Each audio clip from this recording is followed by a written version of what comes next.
नमस्कार, मैं सुनील अवे और आप देख रहे हैं एचडी न्यूज इंडिया। आज हम मौजूद हैं सुप्रीम कोर्ट के प्रांगण के बाहर, जहां पर के सुप्रीम कोर्ट के वरिष्ठ वकील साहब डीडी शर्मा जी हमारे साथ मौजूद हैं। उनके साथ कई अन्य वकील भी मौजूद हैं और एक सवाल जो कि अभी बहुत गंभीर मसला बनता जा रहा है धीरे धीरे, कि एक दीवार पर लिखा जाता है ब्राह्मण भारत छोड़ो। एक समय ऐसा था कि जब आज़ादी की लड़ाई चल रही थी उस समय भी ये नारा लगा था कि अंग्रेजों भारत छोड़ो। आखिर इसके मायने क्या हैं, बात करेंगे सीधे सीधे डीडी शर्मा जी से। शर्मा जी, स्वागत है आपका चैनल पर। बहुत बहुत धन्यवाद। सर, क्या लगता है जिस तरीके से दीवार पर लिखा गया है ब्राह्मण भारत छोड़ो, इसका मायने क्या मानते हैं? इसका माने जहाँ तक मेरी जानकारी और समझ की बात है, यह बड़ा ही गंभीर विषय है और सोची समझी महाषड्यंत्र का एक नायाब नमूना है। आप षड्यंत्र कह रहे हैं इसे? बिल्कुल षड्यंत्र कहूँगा। इसलिए षड्यंत्र कहूँगा कि जितना दिखने में एक वाक्य नजर आता है, इसकी गंभीरता सहस्त्र वाक्यों से भी अधिक है। ये हमारे राष्ट्र की अखंडता का एक सबसे बड़ा दुष्परिणाम लाने वाला वाक्य और वाक्यांश है। आज यदि हम गंभीरता से इन बातों पर अमल नहीं करेंगे, आने वाला समय कितना विनाशकारी होगा जिसका हम अंदाजा नहीं कर सकते। वजह क्या लगती है आपको कि इस तरीके का ये जो स्लोगन लिखना, लाइनें लिखना, आपको लगता नहीं कि कहीं ये जिस तरीके से हिंदू राष्ट्र बनाने की बात चल रही है उसके विरोधियों की तरफ से कुछ हुआ हो, या जो भाईचारा है, अखंडता है, उसको खत्म करने की कोशिश की जा रही है? बिल्कुल सही कहा आपने। आज यह देश विभिन्न विचारधाराओं के लोगों से प्रभावित और आक्रांत के साये में चल रहा है।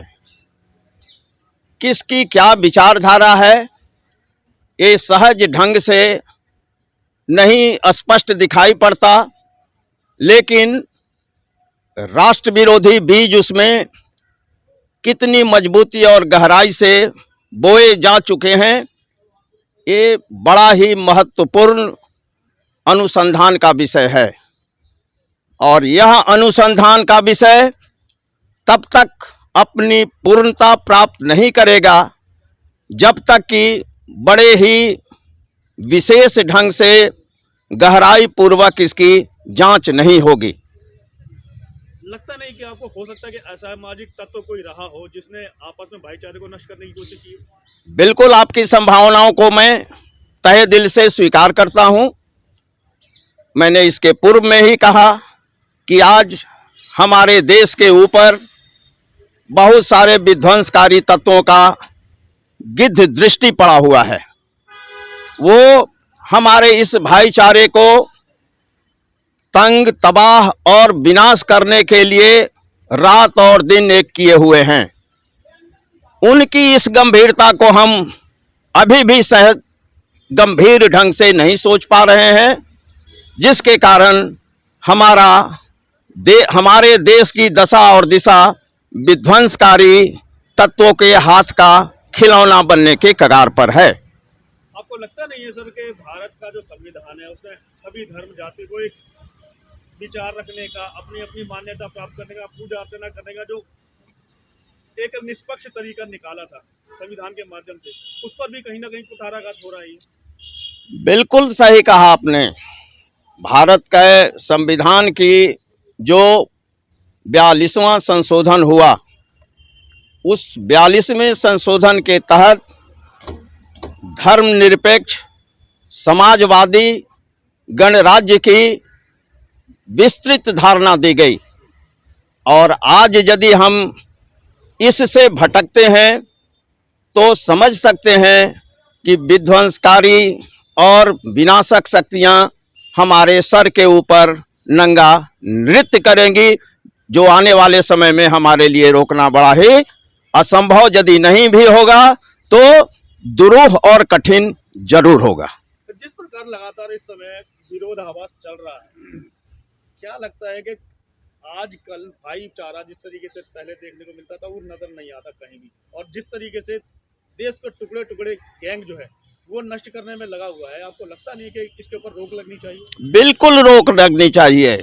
इसके लिए कठोर विधान बनाने की जरूरत है, और जो भाईचारा का विशेष महत्व था वो आज भाई भाई को चारा और चारागाह बनाने की ही नियति लोगों ने पाल ली है।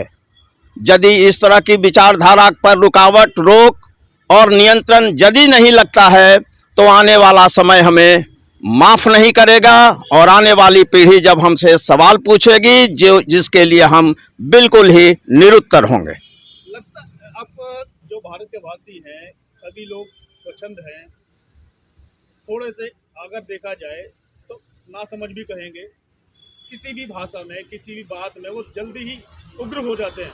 ऐसे लोगों को आप संदेश क्या देना चाहेंगे? उन लोगों के लिए मेरा ये संदेश है, भारत बड़ा ही मजबूत सनातनी देश रहा है। आज तक यहाँ तक पहुँचने में हजारों हजार साल व्यतीत हो चुके हैं, लेकिन अब जो विपरीत परिस्थितियों का हम आप समाज सामना कर रहा है, बहुत सारे वैसे लोग, पहले भी मैं कहा, देशद्रोही तत्व, असामाजिक तत्व हमारे समाज के बीच में पनप रहे हैं, फल फूल रहे हैं और अपनी महाषड्यंत्रकारी गतिविधियों को अंजाम तक ला रहे हैं। आपका क्या मानना है, क्या जिस तरीके से ब्राह्मणों के लिए वाक्य लिखा गया है, ब्राह्मण क्या जिस तरीके से भी आक्रांताओं की बात की, उस तरीके का यहाँ पर नियम कानून लागू होते हैं या आज भी मानसिकता कुछ अलग है? ये ब्राह्मण विरोधी वाक्य लिखने के पीछे सबसे पहले तो मजबूत अनुसंधान की जरूरत है। आखिर कौन सा व्यक्ति ऐसा लिखा, उसको लिखने के पृष्ठभूमि में कौन कौन असामाजिक तत्व रहे, उस व्यक्ति की जल्द से जल्द गिरफ्तारी हो। उस व्यक्ति के द्वारा ही तो ये राजदार बातें खुलेगी कि आखिर किसके इशारे पर ऐसी बातें लिखी गई जो आने वाले भविष्य के लिए महाषड्यंत्रकारी और विनाशकारी साबित होंगी। तो आपका जांच की मांग करते हैं? बिल्कुल जांच की मांग करता हूं, और बिल्कुल जल्द से जल्द जांच की मांग करता हूं। नहीं तो वो सीसीटीवी कैमरे में जो आएगी तस्वीर, वो कुछ दिनों के बाद मिट जाएगी या मिटा दिया जाएगा, मिटवा दिया जाएगा, इसकी हमें घोर आशंका है।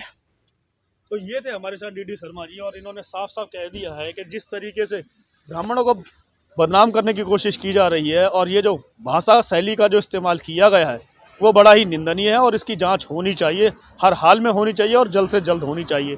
तभी निष्पक्ष रूप से जांच जब होगी तो पता चलेगा कि ये किसी असामाजिक तत्व का कार्य था या ये सोची समझी साजिश थी। और ये साजिश अगर भारत देश के खिलाफ होती है तो गंभीर अवस्था का रूप लेगी, जिससे कि देश में भी अराजक तत्वों की जो मौजूदगी है वो कुछ ना कुछ भारत को बहुत बड़ा नुकसान पहुंचाने की कोशिश में रहेंगे। इसी के साथ मैं सुनील अभय, HD न्यूज़ इंडिया। ठीक है सर।